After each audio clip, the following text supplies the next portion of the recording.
Hello guys, pakita ko lang paano ko gawin ang aking breakfast. Ito malaki ito, kaya hatiin ko na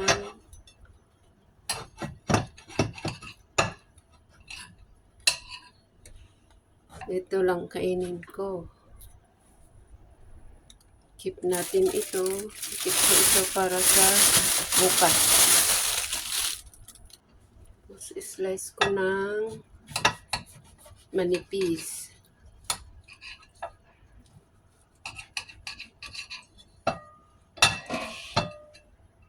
Kahit anong tinapay, basta pwedeng may slice.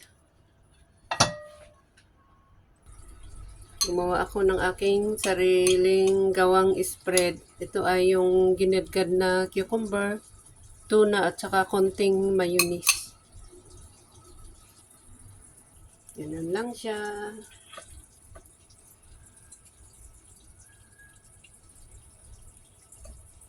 Minsan, yung sliced bread na talaga ang binibili ko, kaya lang gusto ko rin itry yung ibang klaseng tinapay. So, ganyan lang siya.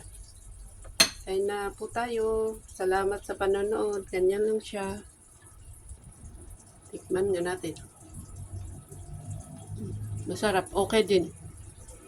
Pero mas masarap sa Skyflex. Yung sa previous kong video. Mas masarap pagka Skyflex ang yung basta yung cracker na walang lasa na cracker. Salamat po.